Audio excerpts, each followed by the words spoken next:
Oh, whoops. Okay, we're recording. So I have a new set piece that's actually just really home decor, even though it's listed as Halloween decoration. Right. There he is, the Raven himself. Look at this guy.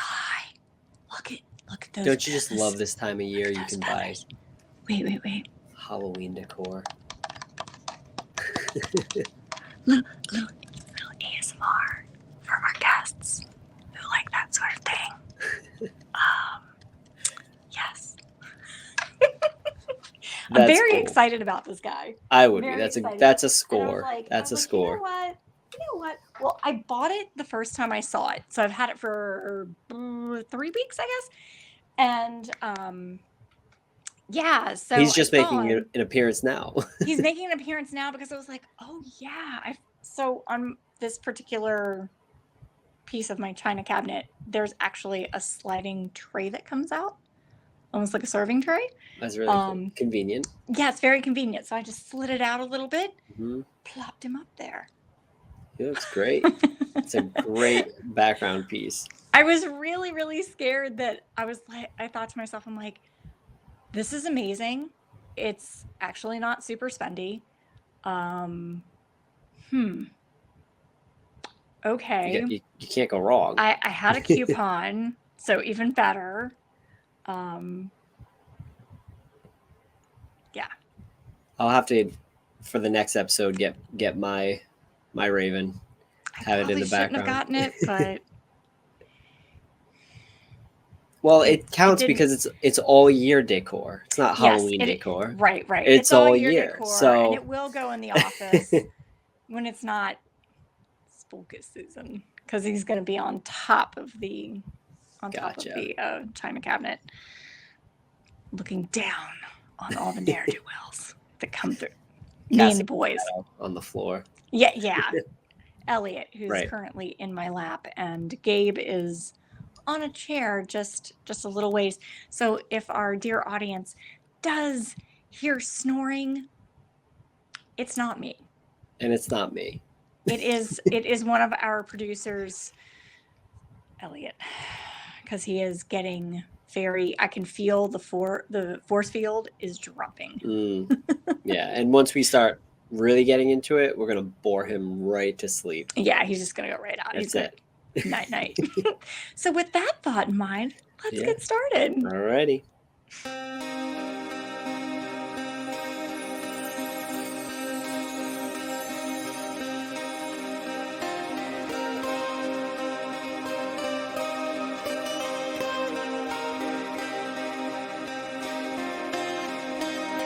The sky, it's dark, and the wind is blowing. Come inside. Sit down with a cup of tea while we tell you a little story. A story that lies beyond the oblong box. With your hosts, Levi Leland and Virginia Poe.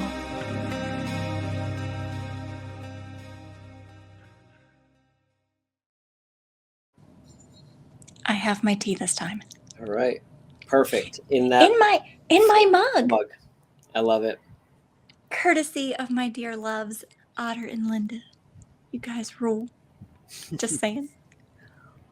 That is like the most gifted mug for Poe fans. I have one, obviously, but I have 3 of them in the box in my closet. And so surprisingly enough, I didn't have this mug. Really? Surprisingly enough, I didn't have this mug. So the bulk I could have given you one. I have 3. So the bulk of my mugs, believe it or not, are either Alice in Wonderland mugs or Snow White mugs. Okay. And then I have a smattering of Doctor Who and Star Trek. All right. Because that's another sort of thing. Yeah. Yeah. That's me. And then my Halloween mugs, that kind of goes without saying. Like my various cauldrons and yeah. So, but this is my only Poe mug. Wow. What's up with that? That is surprising. And I just got it not that long ago. So. What? Oh my gosh. Before we get into this real quick, Gracie, Bailey, Emma, Aaron, Lisa. Love you guys. Magic sprinkles. Wait, hold on. This is for them. Magic. Okay. Love you, girls. Okay, now on with our program. All right. So we covered Gris Grimley. Yes. In our last summer reading installments. Yeah. And we're moving on Installment number 3 of our summer reading PoeGram. Yes.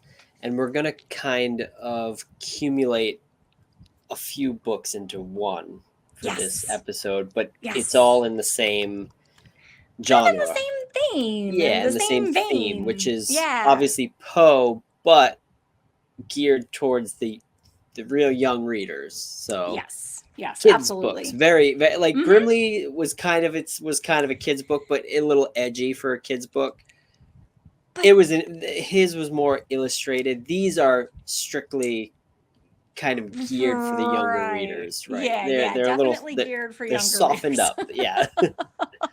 Without a doubt, yes, absolutely. And so for these, I guess we'll start with this one because this one's really for like babies, toddlers, I guess, like little kids. Yeah, like it's a little very kids. Like if you have a little, I don't know, little toddler, a little baby, and you want to start, it's never too early to start pushing Poe, right? Yeah, I mean, if I had a kid, I would be reading these to them every single night. Every night. Yeah. So I guess our first book of our summer reading PoeGram for this evening is dun, dun, dun, dun, Edgar Gets Ready for Bed. That's so funny. It's so I love cute. That. So of course, I'm a sucker for cute. I can't help it. Yeah. And are you comfy? Okay, sorry. Like I said, Elliot's on my lap, so he's doing the.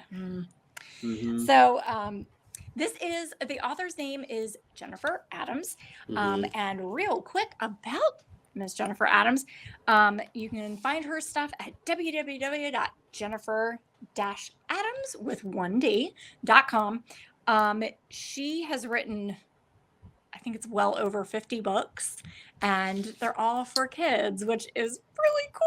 And the books that she has, I love this woman, and I kind of want all of the books that she has, not just the Poe books, but all of the books she's done. So this particular book is part of what's called the Baby Lit series. She is not the only writer that has done books for the Baby Lit series. There's other children's authors that have done it, and there's even a different Edgar Allan Poe book in the Baby Lit series done by a different author. Cannot remember her name off the top of my head, and I forgot to write it down. Oh, okay. Little Edgar, I think it's called. Right? Yeah. Is that the one that I think is what it's called? Yeah. Yep. He's super, like the illustration again, super cute. Like, and I don't have that book, so I probably should get that one too.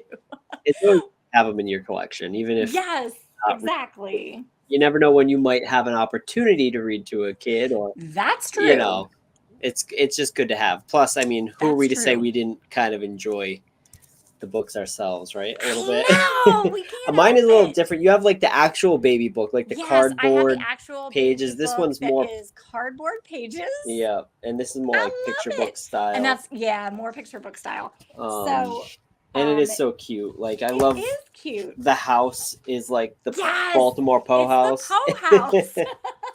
It's just so funny. I love the little nods to Poe. Yes. Like actual Poe, biography of Poe, landmarks, whatever. They have like little nods so to that. Little Easter eggs, so to speak. And of course, you see the silhouette of little Edgar in the top. In the top window. I'll get these directions right. Poe's bedroom. In Poe's bedroom, yeah, exactly. So Edgar gets ready for bed. This actually came out in 2015. And this is the second book in her Edgar series.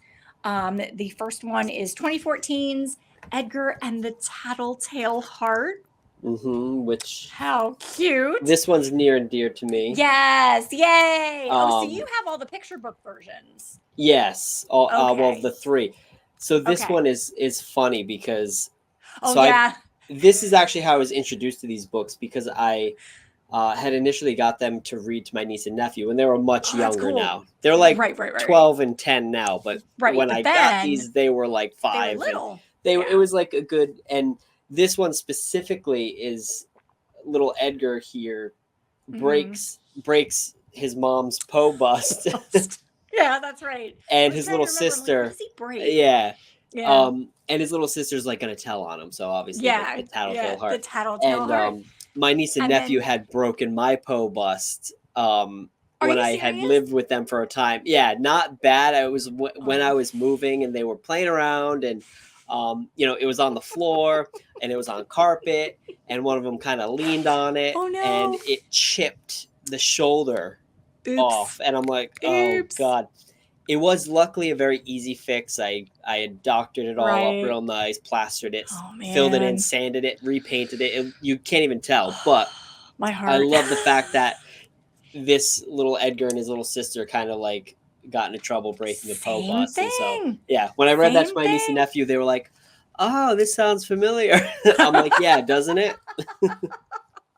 That's funny. So it was cute. It's a cute read for little, super cute read for Poe fans to read to little Poe fans. Little Poe fans, or little Poe fans in training. And then, of course, the other side of this book is 2016's Edgar and the Treehouse of Usher. Yes. Boom, that guy right there. Yeah.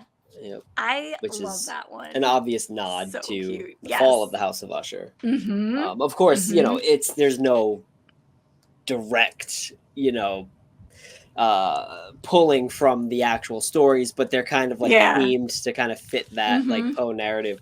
One thing I like about like the first book, and all of them really, but you'll see throughout they have these little like he's got a little Poe in the box. Poe in the box. Poe in the box, and then like when he's drawing on his walls, I forgot about Poe in the box. He's drawing like the pit and the pendulum, the black cat, the little heart. It's just funny. They're little nods to Poe throughout that are just so like they're cutesy, Cutesy, and all of mine now I have lent my other two to a friend for her kids. Which is great when you can lend them out. Cool? And I'm like, I don't. So I have a rule about books in my house. So most of my books are hardback books because I'm that person. Yep. I'm not a fan of paperback books. I know paperbacks are very convenient and easy and lightweight, and hardback books are usually very big and clunky, but that's how I like my books. I like them big and clunky. So my hardback books do not leave my house. Desk jackets, if they are on there, do not leave the living room. So if you're reading the book, the desk jacket comes off and it sits on the bookshelf. Man, you're worse than an actual library. Yes, I am. Stricter than an actual library. Better, though.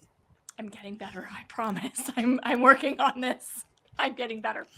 That's funny. But so I actually did lend out my other two. So that's why I only have this one here. And I forgot you had the picture books. So I'm very excited that you had that.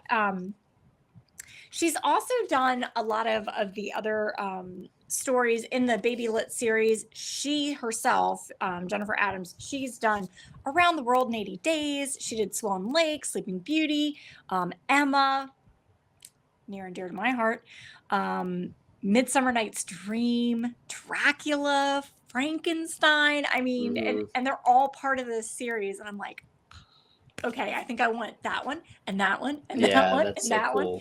Yeah, they're really cool. The illustrator for the Edgar series is Ron Stuckey. And so Jennifer lives, I think she's still in Utah.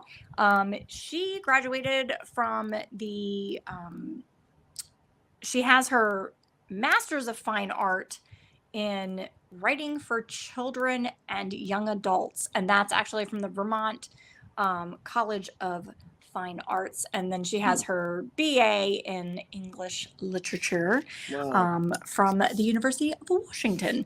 So she's a very busy lady. And the illustrator Ron Stuckey, he is from Idaho. He is a designer, photographer. He does, the illustrations, and he does fine art too. So he's also his website. Oh, I forgot to write that down. I think it just might be Ron Stuckey. Yeah, if you Google his name, I'm sure Illustrator. Or is it on the book? Just tackle some of those keywords and it'll pop up. Because I dropped the ball on that one, but we'll have it in the show notes. I did not even think to look him up either, but yeah, and I'll attach that to the links. I'll put that link in the notes for the show when we publish the show, just so that if you guys want to go take a look at his art and stuff, you absolutely can. So that's from 2005. Super cute. His website is rstuckydesign.com. rstuckydesign. Yeah. So and I just want to share my favorite illustration from this book, and that's little Edgar up where Palace should be. Yep. And I just love that's so funny. Plus, I've been having a very hard time sleeping lately, and so this kind of story has just been speaking to my heart. Yeah. I'm like, oh, little Edgar doesn't want to go to bed. I want to go to bed, but I but you can't. Very well. But I can't. Poor little dude. But he gets into some quite mischievous adventures as a little Edgar. He really does. And so you can actually get these books pretty much anywhere, like Barnes and Noble, Amazon. I know that the books, I think you can also, Jennifer's website, I think you can order the books from there as well. So and I guess, do you want to do one and then I'll do another one? Sure. How many did you have? I had those. I have like books that you could cover. This one. Oh, yes. So this one I wanted to share because this was like a recent acquisition of mine when I went to the Poe Cottage. Yeah, I don't have it. Past winter. I'm jealous. And I didn't have it. I think I've seen it online, and right. I always thought, oh, that'd be cute to get. But when I was at the Poe Cottage, they had it in the little gift shop. So yeah. And the Poe Cottage is very close to me. Well, about 3 hours. So it's the closest Poe museum, Poe house to me. So I visit there frequently enough, at least every year, every couple years I go. And this is Eggy's Adventures at Poe Cottage by Laura Fernandez. She's little Eggy. Yeah, this is a really cute book. I just love that. Her website, of course, is lauraalvarez.com, eggysadventures.com. You can find her on social media at Big Eyes World. Cool. Big Eyes World. And this is a cute book. Pretty much it's just a little squirrel that lives outside of Poe Park, outside the Poe Cottage. And, again, it's just like a cutesy little narrative, but like instead of it being kind of themed as like a Poe story or pulled from Poe's works, it's like this little squirrel that lives outside a Poe house, like a Poe cottage, like today in modern times. So it's like, it's funny. It's like, I don't know. I always said, if reincarnation is real, I want to come back as like a squirrel that lives in like Mount Auburn Cemetery or, outside of a Poe house. And I just want to roam around and collect my acorns. You might not want to be down at Richmond though. Not with the cats. No, not with the cats. One thing that is kind of cool about this story is that there's a character in it named Neil. He's like the caretaker of the Poe Cottage. And so something I never knew until I went this past visit is that there's this underground apartment under the Poe Cottage. Really? Yes, which I know. What? And there is a caretaker that lives there. So somebody is at the Poe Cottage 24/7, pretty much. Oh, wow. I mean, not operating and opening it, but like there's someone there, because of course, and many Poe fans know, and Poe people who've been there know that it's not in the best area of the Bronx. Sure. And even though, there are gates and, locked gates and fences and stuff, I mean, it's very easy to access the cottage, Sure. And so I always wondered, they have a few artifacts in the Poe Cottage, not to mention the house itself is an artifact. It's the original house. It's an historic home. So so, and senseless vandalism or theft or whatever is always an issue. It's always a possibility. It's a concern. They have, of course, Virginia's deathbed there, a mirror, and a rocking chair that belong to the Poe family. So besides the house, they have 3 artifacts that are irreplaceable, invaluable. I mean, actually belonging to the Poe family.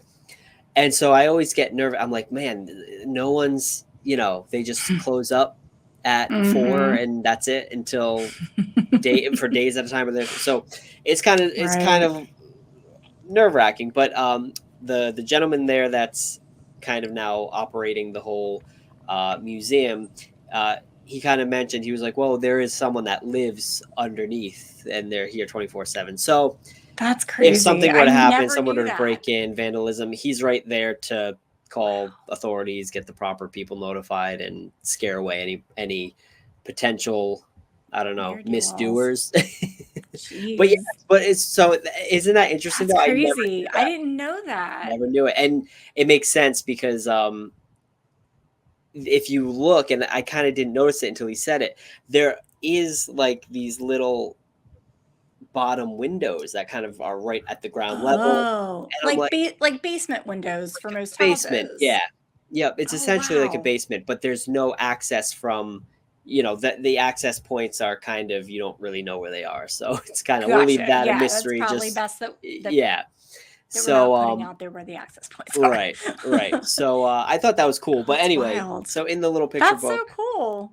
So he kind of mentions the little caretaker, and don't quote me, I don't know if that's still Neil is still the caretaker, but that's the character in the story, and I'm sure it's based on the caretaker. But I don't know if he's still the caretaker. I don't know who's there now. I don't know if there are different people. There could be people in shifts that kind of go and stay under there and keep watch over the Poe Cottage. But this is a great little book. I would highly recommend it. Plus, it kind of I really want you're directly supporting kind of a local you're supporting author and illustrator from the Bronx. I mean, it's definitely worth purchasing. I think it was like $15 or something. Yeah, so and that's not bad. Cannot beat that at all. And so, believe it or not, besides the ones that you are presenting as well, that's all I have. That's okay. Yeah. Now, I mean, I have a ton. This is just half the shelf. The other half is on that side. We both know. I could pull. I have graphic novels. I have. Oh yeah. But as far as get to that, we're getting to that. We're sticking to like little kid books. This is what I have for like the little readers. So and I like that. That. Now, aside from the cottage gift shop, where else can we get that book? Oh, I'm sure on the website. I've seen it on. So of course you have lauraalvarez.com. Her social media probably has links to it, and I'm pretty sure you can find it anywhere books are sold, at least online.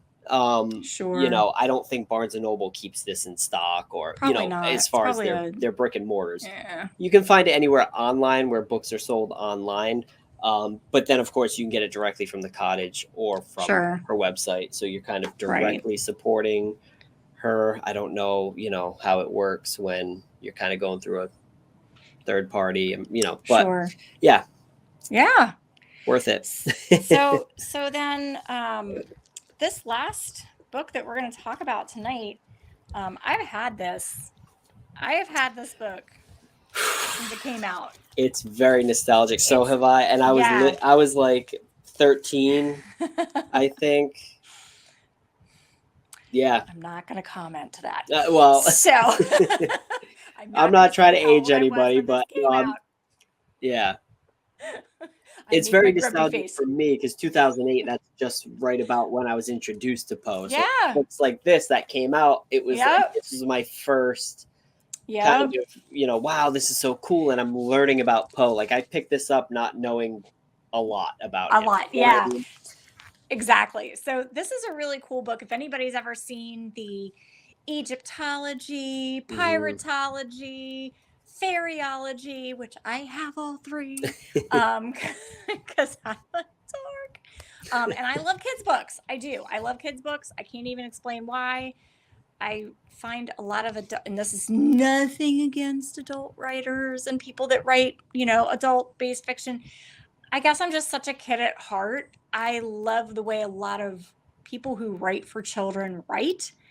Because for me, I find it to be much more colorful, much more imaginative, and especially in the realms of sci-fi and fantasy, like what I do read in the YA and kids books that I like. I don't know. I like what I like. Gosh darn it. Yeah. And then I like stuff I totally am all down for that. I agree. And this book is super awesome because it is very much like one of those piratology, like one of the ology books, except for this is all about Edgar Allan Poe. And so it's actually written by a man named Harry Lee Poe. And he is actually related to Poe. His great-great-grandfather and Edgar were cousins. And they actually were both, his great-great-grandfather and Edgar were both orphaned at about the same time. Oh, wow. Strange coincidence, huh? Now, his great-great-grandfather, his name was William Poe. And they were in Georgia, I believe. Wow. Or at least that's where he ended up. I never knew the exact relation. Yeah. I knew Hal was like a cousin, of Poe's, but I didn't know. Hal. Yeah. Harry Lee. Yeah. Oh yeah, Hal. So, sorry, I forgot. Yeah. Hal Poe. Yeah, that's how like the Poe people know him. Yep. And so for those of us who know him, he also was the president of the, let me see if I say all this right, the Edgar Allan Poe Foundation and Museum of Richmond. He was the president there for 10 years. And he's also at Union University. He holds a chair. He is technically Dr. Poe. So Dr. Hal Poe. Yeah, that's right. Dr. Hal Poe. And he is still going at it. And he's written a lot of books too. Yes, so I was just going to mention, C.S. Lewis. He's he's big into theology. If I'm not mistaken, he was a theology professor. So he did a book which I have. It's called Evermore. And that's his other one. Yep. Oh, obviously, this is for serious Poe, scholars or enthusiasts, kind of relating Poe and religion, Poe's religious views and kind of how his works reflect theological ideas. And so he uses his niche as a theology professor to kind of make those correlations between Poe and theology. And it's quite an interesting read if, especially because there's always that big debate about Poe and, theology, his opinions on God and the universe. And so I highly recommend that one, but obviously not for young readers. But we did, not for young readers. It might be a bit too advanced for the toddler. Yes, too advanced for a toddler. It might even be a bit much to chew on for a lot of just a general reader, readers. Younger readers, yeah, exactly. But but this one was definitely created for younger folks in mind. But it does a beautiful job. Like it's a work of art. I swear, one day I will get these directions. You'll get it. Just at least you have no aspirations of being a weather woman, so that is just good for you. Because although I probably should have become a meteorologist, it'd be a struggle. I'd make a lot of money, and I could be wrong. That's true. I could be That's wrong, true. But if you're not pointing to the right, you're gonna bomb. It just that's true. That's true. But this is really nicely written. There is a preface that you go through before you get to chapter 1, which is, we start off in 1809. And as you see, there's Mama right there. Mama Poe. So it's Mama Poe. So it talks all about his mom, and then it goes through, and then we're also talking this is the Marquis de Lafayette, another person who's part of this story, believe it or not. And then of course we talk this is incredible, but this is my favorite part about this book, because as you go through, you have these really, I swear I'm gonna get it. So you have these really cool envelopes, and they have little stickers, and the stickers actually, wait, ASMR for our listeners, for clients. I'm not at work. I pulled it out. So there's little, let me set this down for a second and not on top of our producer, who might not like that too much. But little documents that make it look real and official. Many of them are facsimiles. They're perfect copies of the original documents, which makes it so interactive and so cool to kind of read about these things. And then you can pull out these exact little copies in the same writing and look at that. It's like it's like somebody dripped something and it's stained. And then this letter is just addressed Sir. And it says Richmond, Monday on top. And of course, yours, Edgar A. Poe. At the bottom. And so it's crazy, because this is a facsimile of a letter. Of the actual letter that Poe wrote to John Allen. Yes. Yeah. Yes. John Allen Esquire. Yeah. That's so cool. It's just so cool. This is a great book because it's interactive, and it's definitely for a kid that's going to take care of it and not lose all the pieces, but it's so hands-on, which is so helpful for young readers and young learners. One of my stickers just popped off. Oh, jeez. Oh, no. Oh, gosh. Oh, but no. even I have fun still today going through this and just pulling out little pieces and just kind of reading about them, and you have they have a I love the chapter titles. The chapter titles I absolutely love. Elliot, can you not do that? Thank you, sir. Sorry, my producer is trying to chew my cord here. Stop. Are you pulling one out? Yeah, because I just have to. Which one did you grab? So, Poe's enlistment. Oh, yes. It's those are so cool. These, it's like a little book, and it's the exact copy. That's what the book looked like, and it has the receipts from John Allen's payments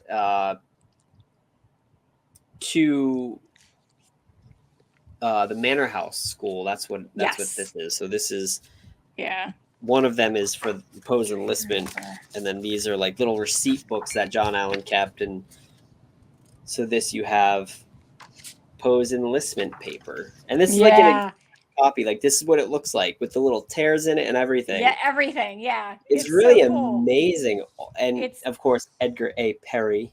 Yes, is signed on the bottom of that. I don't know.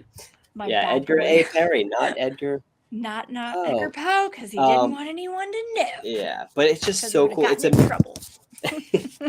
It's amazing. Not that he wasn't already. Right. It's just so amazing how much went into this book. Now, can I share something with you that was in this book? Yes. That didn't necessarily come with this book, but this is something I've been looking for a couple of years now. Since right before I moved into this house. And this was tucked inside the pages. Oh, jeez. My post stamps. I was freaking out earlier trying to figure out where did I put these. And I couldn't find them because I have several limited edition stamp collection sets. And I obviously I have the Edgar Allan Poe stamps. And I couldn't find them. I was really freaking out. I'm like, where are my post stamps? That's so fun. And inside this book. It makes sense. This book was obviously came out in 2008. Those stamps came out in 2009. So you must have had this book still on hand when you got the stamps. Yeah. And you were like, oh, that's makes a good bookmark. Yeah. Because okay, so I kind of did use it as a bookmark at one point, and I just completely forgot that the stamps were in this book. Not that I haven't handled this book in a long time. I have, but for whatever reason, they were between. They were really in there. Really in there. Oh, that's funny. Well, good thing you found them. Yeah, I'm very glad I found them too. So yeah, so then of course there's I love that this is, like I said, I love the titles of these chapters. Yeah. Poe's Mortem. A lot of puns. A lot of puns. Love it. Poe. Love it. Poe's Mortem. But I'm bummed. I can't take claim on that one. But yeah, so it talks about his death and the aftermath of his death, and he actually does show that man's horrid face, but he also does talk about the greatest irony, which, you know, is in the attempt of what he who shall not be named tried to do, how it failed miserably. So I'm not going to show what all the cool goodies are inside for those who want to get this book, but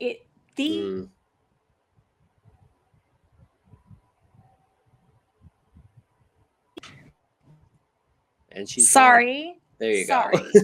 Sorry. Our editor just tried to call in. Wow, he's really trying to cut us already at 36 minutes. He hasn't even done the editing yet on the other two because I forgot to tell him. Well, I forgot to remind him when he got back. So anyway, so this is really cool because unlike me and my long list of references that I need to be putting in our episodes, all of the references and sources are all the sites are here, which is awesome. Yeah, which is I mean, this is incredibly thorough. It's great. I love this book. Yeah, it's great, and I want to say it might be harder to find than some of the other books, and it might not be as cheap as it was when it was printed. Well, that's what I was going to say. So you can still get this. Oh my gosh. Sorry. Anyway, this book, you can still get it on Amazon. You can probably find it at used bookstores. I know on Amazon, they do still have it available, but it is, depending on who the seller is, it is a bit pricey. Yeah, I imagine they don't. It's just kind of the book they don't make a lot of new editions of because so much goes into it. You know, they have to print out all the little pieces and stick them together. Wait, but where is it? I want to show our viewers, for those who are really into this sort of thing. Where is the page? Hold on, I gotta find it. There's a very specific page. No, it's not that page. Hold please. One moment. Where is it? I thought I was there. Okay, hold on. Hold please. Do do do do do do do do. Oh no. Did I lose the page? Or are they stuck? Or the pages are just stuck together and I'm not turning them properly? Oh, it's my favorite thing about this book because one day I was flipping through it as I was reading. Here we go. The pages were stuck. I don't know if anybody can see this. Can you see the thread? That's where the book is sewn. That's thread. Oh, jeez. So that's actual thread, like actual thread binding. I love that. Huh. I squeed. When I flipped that page, I was like, oh, I found the center of the book. Huh. They must have, It's a heavy book. There's a lot book. that goes into it. It's pretty heavy. So I feel like maybe that was the best way to kind of keep it together. Mm-hmm. Although mine, I must admit, mine is kind of flimsy. It's kind of wiggly. It's not as mine the spine is losing its strength a little bit. Yeah, same. But I mean, I've literally had this since it came out. So yeah, same. So definitely, we encourage everyone to check out these books. And again, this is the book Edgar Allan Poe, an illustrated companion to his telltale stories. And it's chef's kiss. Fantastic. I love it. It's one of my faves. Well, on that note, I'd also I'm going to do one more shout out. Oh yeah. Hold on. I got to move our producer because he's currently on my lap and I don't want to move him too much because he was very comfy. I just wanted to show everyone my shirt. That is by the lovely Katie Lennon, illustrator, artiste, fairy sister. Thanks, Katie. She does great work. There we go. She does fantastic work. I love her stuff, and she is an amazing human being. And I miss her. I don't get to see her as often as I used to, but yeah. So I was like, ooh, what am I going to wear tonight? Hey, I'm going to wear Katie's tank top, except for the camera is not really showing the shirt. It's all right. You got So there. At the raven in the frame. There you go. I got the raven in the frame. Katie's shirt on. Your medallion behind me. That's right. Poe mug. Necklace I made. We're golden. Cat in my lap. What else can I ask for? It's a rainy day. It's a rainy night. Mm-hmm. It's a dark and stormy night. It's perfect. It's all tied together. All right. Well, dear listeners, thank you for joining us. And hopefully, if you do end up getting any of these books, let us know what you think. Or if you've read them even, let us know what you think. Yep. And we'll be back with another installment of our summer reading PoeGram next week. Are we moving more towards adulty type stuff? I think so. I think the only thing we can do now is move on. Are we going to Richmond? Yeah. We're going to Richmond next week. Okay, next week is moving to Richmond. Okay. The Poe realm of scholarship. We're gonna get even more boring now with the real books. No more cutesy stuff. No more fun cutesy picture books. We're gonna go into the hardcore biographies But now we're getting into good stuff. But it's still good. Don't worry. They're great. Don't worry. Yeah. They're great. I do believe I hear our producer Greenwood telling us it's time to wrap it up. Probably trying to barge his way in and step on all the equipment and all right. Like cats like to do. Like cats like to do. Well, on that note, ladies and gentlemen, boys and ghouls, my fabulous days. Like that one. Slancha and good night. What she said. Bye, everybody. Yeah, what she said. You've been listening to Beyond the Oblong Box with your hosts, Levi Leland and Virginia Poe. This program is produced by EG&L Brothers Limited with production assistance by Peter D. Come Rest in This Bosom, arranged and performed by the Ninth Heaven. You can find us online on Facebook at BToB Podcast, on Instagram at Beyond the Oblong Box, or reach us by email btob1847@gmail.com. If you'd like to help our show grow, consider becoming a patron by visiting patreon.com/Beyond the Oblong Box Podcast. You can also subscribe, rate, or review the show on YouTube, Spotify, Apple Podcasts, or any of your preferred podcast platforms.